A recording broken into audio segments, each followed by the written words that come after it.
जनसामान्यांचे प्रवक्ते आहेत। जनसामान्यांची भाषा ते बोलतात। जनसामान्यामध्ये मिसळून जनसामान्यांची भूमिका काय आहे ते समजून घेतात आणि त्यामुळं त्यांचं भाषण हे इतकं धारदार असतं। आणि वरवड बकालसारख्या ठिकाणी ज्या ठिकाणी येण्यासाठी शेकडो मैल प्रवास करावा लागतो अशा ठिकाणी ते आले आणि त्यांच्या व्याख्यानाचा आनंद, त्यांचं उद्बोधन आणि प्रबोधन आपल्याला घेता आलं, याबद्दल खरोखरच मी त्यांचे आभार मानतो। सरांनी आपल्या भाषणामध्ये अत्यंत महत्त्वाचे मुद्दे या ठिकाणी मांडलेले आहेत। बाबासाहेबांनी दोन समाजाला, बाबासाहेबांनी दोन समाजावर विशेष प्रेम केलेलं आहे। एक अनुसूचित जाती आणि दुसरं अनुसूचित जमात।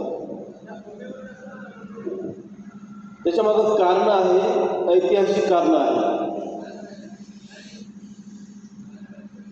हे दोन समाज असे होते की ज्यांनी ब्राह्मणांची गुलामगिरी स्वीकार केलेली नाही जीवनासाठी।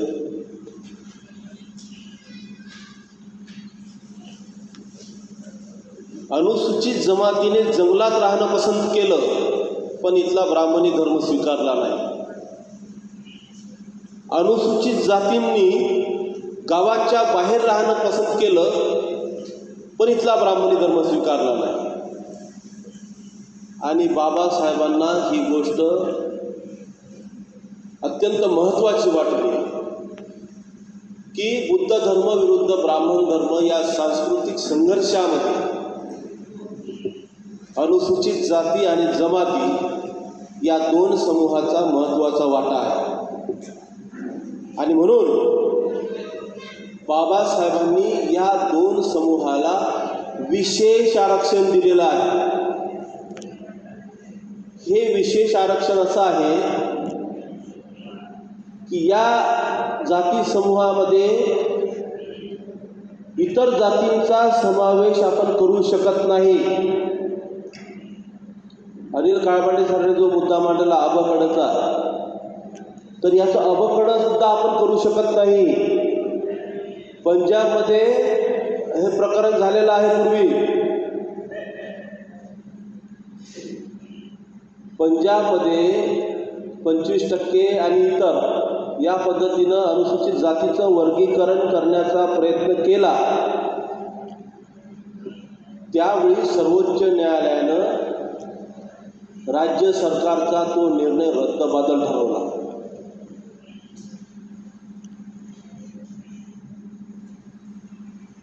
तर हे विशेष संविधानिक आरक्षण आहे।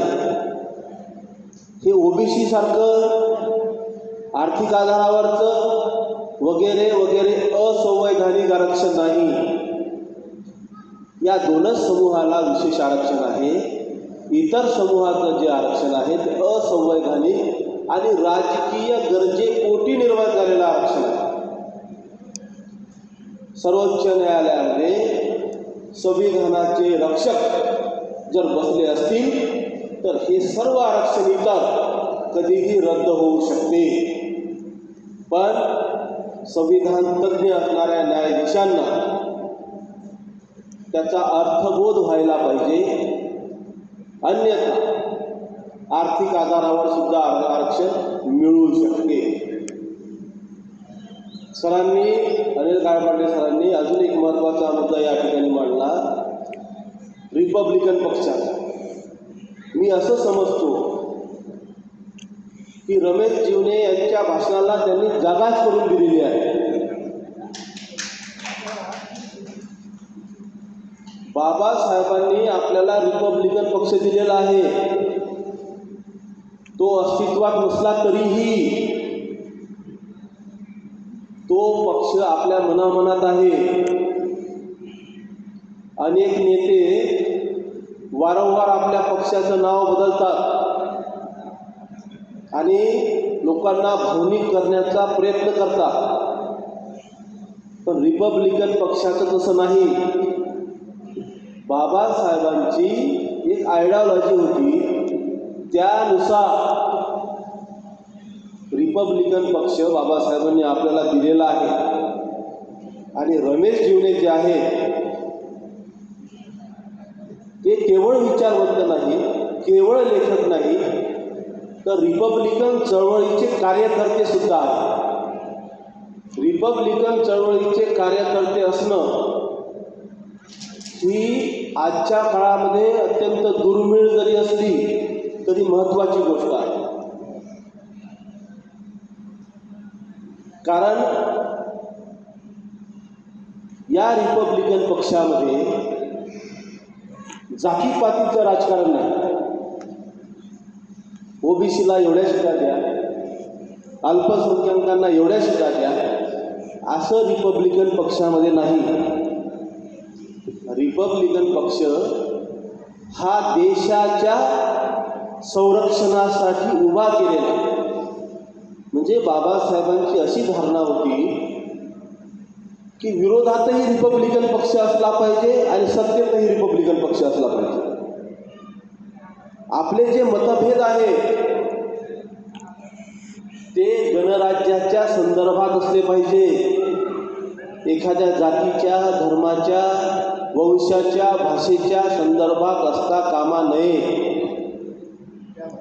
त्या अनुषंगाने